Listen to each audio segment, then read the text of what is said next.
to our final practice together and our final technique. Now this one does come with a trigger warning. I'm going to say a few things that I want you to really take on board, and I'm going to present to you a video that again has a trigger warning with it, but I want you to watch because it gives us two things. First of all, not to get caught up on what's fashionable at the moment. Secondly, that more isn't better in any practice or really in any walk of life, but none more so in the breathing exercises. We're going to practice something called Kumbhaka, it's breath retention, and there are two. There's Kumbhaka Antara, this is where we inhale and hold the breath inside our body, and there's Kumbhaka Baya, this is where we exhale and hold the breath outside our body. In our practice, we're going to combine the two. The holding the breath inside the body is for a shorter period of time. The holding the breath outside of your body is for an extended period of time. And the trigger warning comes in that it's become very fashionable to use these techniques, and more specifically use these techniques with ice baths and cold water swimming, and be taught these techniques from either watching them on YouTube or from a wellness coach or a breathing therapist who's done a weekend course or a 7-day course and hasn't got the experience or the anatomical knowledge to actually take people down the path. And unfortunately, there's been a small number of fatalities in the UK, a much larger number of fatalities in the States and actually throughout Europe. Now, those fatalities aren't necessarily directly linked to the breathing technique itself, but the breathing technique contributed to those fatalities.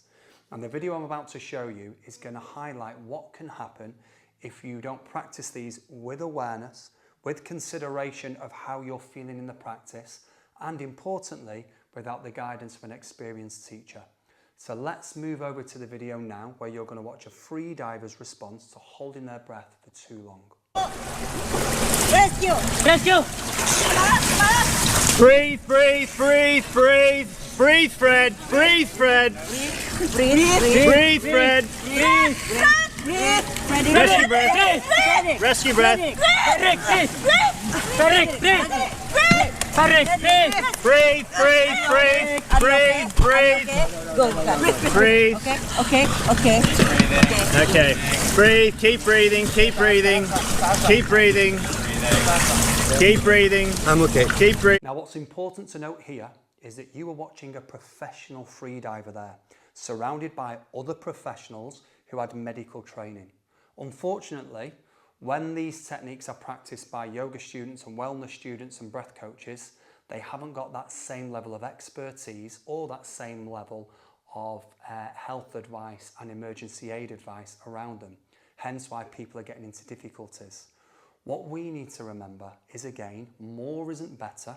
These techniques are incredible and can offer so many profound benefits if we use skill and practice them correctly. And anything that you share with me will take you nowhere near any dangerous zones. When you work with me, when we work in person, we often measure the oxygen in our blood and we can monitor where the heart rate's going and what's appropriate for the person. When we practice together online, I ensure that you're only holding your breath for what we know scientifically humans are able to do so safely and effectively. And importantly for us, it's the intention of the practice. And we want two things. First of all, we're going to use breath holds to help alter our chemical balance. It starts to shift the balance and the distribution of CO2 and oxygen, which therefore shifts the distribution and balance of oxygen into the working cells. First of all, lowering it, and then after that, heightening it.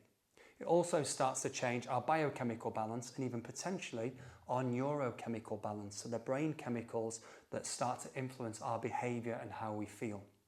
Second part is that we're placing you in an area of challenge, purposely, willfully, intentionally and safely, something that feels uncomfortable, and then helping you develop the skills and tools and techniques to not push that difficulty away, not to become numb to the difficulty, but instead to meet it with awareness and to meet it with purpose, to be able to relax in the face of something that's difficult, in this case, the breathing exercise. But again, when you're practicing, specifically for those who are practicing online, you follow the guidance implicitly. And even if you feel you don't need to take a breath, even if you feel you're in a very beautiful space, a calm space, you're incredibly relaxed and you want to continue to hold your breath, please don't. Because at that point, what you've just seen in the video becomes a very real possibility. If we stay together, that will not happen. We will only get incredible benefits from this practice. Let's take a breath first. Okay, I think I've highlighted that enough, but it's definitely worthwhile. Let's get to the practice. Let's shift those trigger warnings into something that's positive. These practices have become very popular because they seem to work for people. Some people get incredible physiological responses to it. Others get the sense of great calm and also the sense of achievement that they've progressed in holding their breath longer. The practice will look like this. It is always practice lay down so that you feel safe, and at any time you feel dizzy, you're in a comfortable grounded position. We will always breathe in through the nose and out through the mouth because we're trying to purposefully offload CO2. As we start to reduce the CO2 in the bloodstream, it means that when we hold the breath, that trigger and signal to take a breath is dampened, it's lessened, meaning you can hold your breath for a little longer period of time.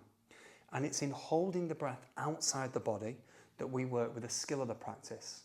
You will inhale through the nose and exhale through the mouth, and in through the nose and exhale through the mouth, and eventually I will guide you to blow the breath away. Seal the lips and then pause. And at that point, you're holding the breath outside. Before you take an inhale, you're going to look to notice the sensations of the body, and then where possible, relax your body. Now you're going to feel the urge to breathe. You might even feel twitches around the breathing apparatus of the body, so the lips or the throat or the chest. And what you're going to look to do is, as long as we're in the time scale that is on the tape and is guided by me, you're going to notice these feelings arise, and where possible, relax and relax. Stay tuned in, but relax. So you're meeting that difficulty with a sense of ease. Then I will count you in to take an inhale. You'll take a big inhale into the body, fully using the diaphragm. Hold for a shorter period of time, and then you'll let the breath go. And then we'll repeat this cycle a second time and a third time. So just to recap, it will be a fluid dynamic breath, in through nose, out through mouth. It will look like this.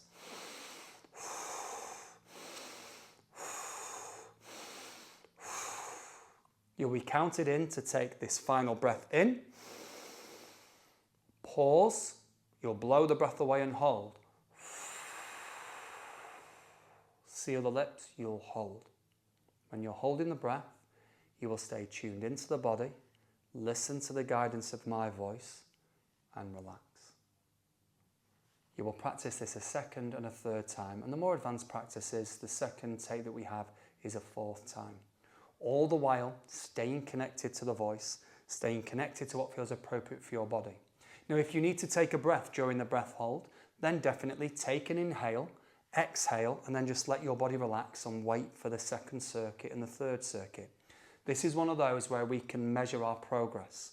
And for many people, in a short number of weeks of practice, they start to notice really defined and tangible changes.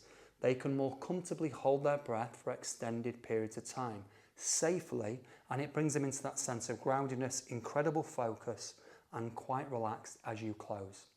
Again, it's a wonderful technique if we can approach it in the right way. We approach it in the way of skill, awareness, and trust in our teacher.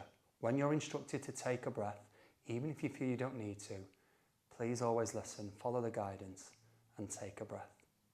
I hope you enjoyed today's practice. It's a fantastic one, as with all the others. I will see you in class.